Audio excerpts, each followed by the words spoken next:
రిజర్వేషన్లపై అమిత్ షా మాట్లాడిన video morphing అంశంలో పూర్తి బాధ్యత సీఎం రేవంత్ రెడ్డిదే అన్నారు తెలంగాణ బీజేపీ అధ్యక్షుడు కిషన్ రెడ్డి. ఈ వ్యవహారంలో ఎంతటి వారైనా వదిలిపెట్టేది లేదన్నారు. అయితే కిషన్ రెడ్డి వ్యాఖ్యలకు కౌంటర్ ఇచ్చారు సీఎం రేవంత్. రిజర్వేషన్లు రద్దు చేస్తారంటూ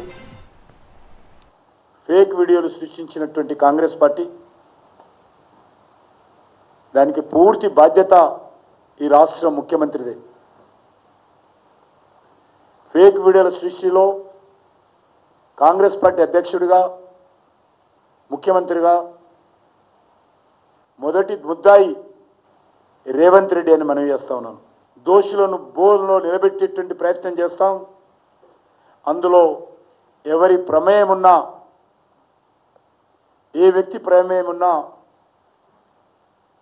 జైలు ఊచలు లెక్క పెట్టక తప్పదని ఈ సందర్భంగా మనవి చేస్తా ఉన్నాను.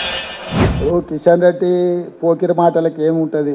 ముఖ్యమంత్రి ఎవడైనా ఫేక్ వీడియోలు తయారు చేస్తాడా? బుర్రునే మాట్లాడుతున్నా ఎవరైనా? నేను ఇంత నిర్దిష్టంగా నేనే కూర్చొని మాట్లాడుతున్నా. నేను మాట్లాడిన వీడియోలే మీరు లైవ్ వేసుకుంటున్నారు. వాళ్ళు రిజర్వేషన్లు రద్దు చేస్తామని ఇంకా ఫేక్ తయారు చేయాల్సిన అవసరం నాకేముంది? ఏమన్నా అంటే కొంచెం కామన్ సెన్స్ లాజిక్ అప్లై చేయండి. నేను ఓపెన్గా ప్రెస్ మీట్ పెట్టి బహిరంగ సభలల్లో yes Bharatiya Janata party RS రిజర్వేషన్లు రద్దు చేస్తుందని నేను చెప్తున్నాను. ఇంకా మళ్ళీ ఫేక్ వీడియో ఎందుకే?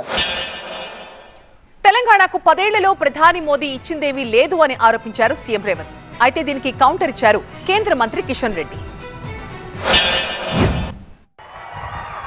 ఒక్కసారి అందరూ చూడండి, 10 ఏళ్లలో మోడీ తెలంగాణకి ఏమిచ్చిండే అంటే మీరు గాడిద గుడ్డ అనాలి. 10 ఏళ్లలో మోడీ తెలంగాణకి ఏమిచ్చిండు? మెట్రో రైలు అడిగితే ఏమిచ్చిండు? మూసీ నిధులు అడిగితే ఏమిచ్చిండు? పాలమూరు రంగారెడ్డి ఎత్తిపోతల జాతీయ ప్రాజెక్ట్ అడిగితే ఏమిచ్చిండు? బయ్యారం ఉక్కు కర్మాగారం అడిగితే ఏమిచ్చిండు? కాజీపేట రైల్వే కోచ్ ఫ్యాక్టరీ అడిగితే ఏమిచ్చిండు? దమ్ము ధైర్యం ఉంటే మిస్టర్ రేవంత్ రెడ్డి, మీరు 10 సంవత్సరాల హయాంలో యూపీ హయాంలో తెలంగాణ రాష్ట్రానికి ఏమిచ్చారో, నరేంద్ర మోడీ గారు అధికారంలోకి వచ్చినటువంటి ఈ 9 సంవత్సరాలలో మేమేమిచ్చామో చర్చకు సిద్ధంగా ఉన్నావా? గాడిద గుడ్డు నెత్తిలో పెట్టుకోవడం కాదు. చర్చకు సిద్ధంగా ఉన్నామని అడుగుతా ఉన్నాను. నేను సవాల్ చేస్తా ఉన్నాను. ప్రెస్ క్లబ్కి వస్తావా? తెలంగాణ అమరవీరుల స్తూపం దగ్గరకు వస్తావా? చార్మినార్ భాగ్యలక్ష్మి దేవాలయం దగ్గరకు వస్తావా? ఎక్కడికి వస్తావు?